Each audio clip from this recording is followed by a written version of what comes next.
Breaking news mga kabayan, Israel pinatunayan sa mundo na kahit maliit man ang kanilang bansa, kaya nilang pataubin ang kumakalaban sa kanila. Prime Minister ng Houthi at kanilang mga kabinete wasak sa Israel airstrike. Ang dating nag-aastang maangas na mga Houthi rebels ay tumahimik na dahil napaslang sila. China at Russia tinututulan ang deployment ng US Typhoon missile sa Japan. Grabe ang takot ng China mga kabayan sa pangmalakas ang missile system na ito ng Estados Unidos. Typhoon missile system pinapalibutan na ang China. China tinawag na disruptor o troublemaker ang Pilipinas sa West Philippine Sea, pero hindi nila kayang linlangin ang taong bayan dahil alam na ng buong mundo na China ang siyang nanggugulo, hindi tayong mga Pilipino.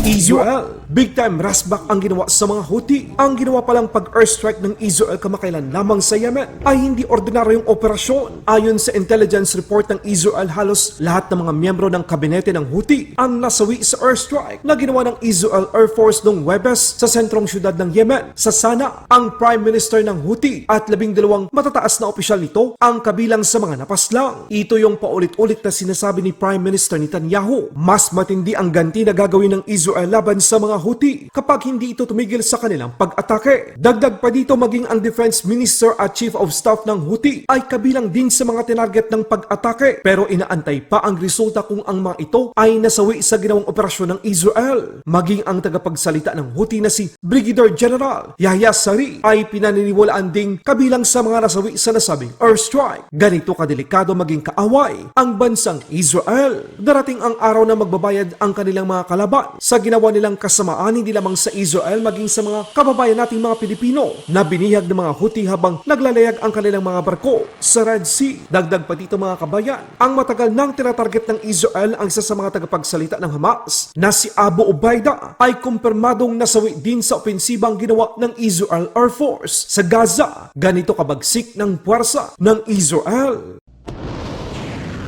Matapos ipahayag ng Amerika na maglalagay ito ng mid-range capability o Typhoon missile system sa Japan, agad na umangal ang China. Tutula ang China na mag-deploy ang Amerika ng Typhoon missile system sa Japan, na kung saan meron na rin ang Pilipinas sa kasalukuyan. Hindi lang isa ngayon ang magiging problema ng China dahil tatlo na, Japan, Pilipinas at Australia, ang mga bansang meron at magkakaroon ng Typhoon missile system na gawa ng Amerika. Ayon sa China, ang deployment ng Typhoon mid-range capability missile system sa Japan ay magdudulot ng banta sa buong rehiyon. Kakaiba din itong Chinese Communist Party mga kabayan. Alam nila na sila ang dahilan kung bakit nagpapalakas ang mga karatig bansa nito sa Asya.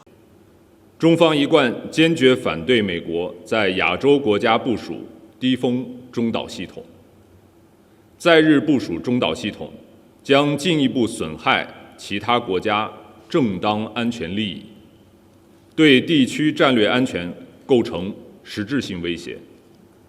美方、日方应切实尊重他国安全关切，不得引入低风中导系统，以实际行动为地区和平稳定发挥正面作用。由于军国主义侵略历史，日本军事安全动向一直备受亚洲邻国和国际社会高度关注。今年是中国人民抗日战争暨世界反法西斯战争胜利80周年，我们敦促日方深刻反省侵略历史，坚持走和平道路，在军事安全领域谨言慎行，不要做进一步失信于亚洲邻国和国际社会的事。我们也敦促美方汲取历史经验教训，把精力和资源放到正道上，而不是相反。 Sa lakas at pinsalang pwedeng idulot ng US Typhoon missile system sa mga kalabang bansa, maging ang Russia ay pumalag sa planong ito ng Amerika. Ayon kay Russian Foreign Ministry spokeswoman Maria Zakharova sa isang pahayag, ayon sa Russia dapat daw pag-isipan ng mabuti ng Japan ang pagpayag sa pagkakaroon ng Typhoon missile system sa kanilang bansa. Grabe mga kabayan, kapag ang Russia at China ay merong ipinapakitang mga bagong armas, wala namang sinasabi ang Japan o Amerika. Sa halip ang Japan, Amerika, Pilipinas at Australia ay ay nagpapalakas upang kaya nilang salagin ang anumang banta mula sa kalabang mga bansa. Kung kayo ang tatanungin mga kabayan, dapat bang makinig ang Japan sa Russia at China? China tinawag ang Pilipinas na siyang disruptor o troublemaker sa West Philippine Sea. Ayon sa mga netizen, ang sinasabi ng tagapagsalita ng Chinese Defense Ministry ay isang kabaliktaran. Ayon sa mga ebidensya at nasaksihan ng mundo, ang China ang siyang paulit-ulit na disruptor o troublemaker, hindi lamang sa West Philippine Sea, maging sa South China Sea, East China Sea, Yellow Sea, at sa iba pang panig ng mundo. Sang-ayon ba kayo dito mga kabayan? Makikita sa video ng mga barko ng China ang siyang agresibo. Laban Pinas.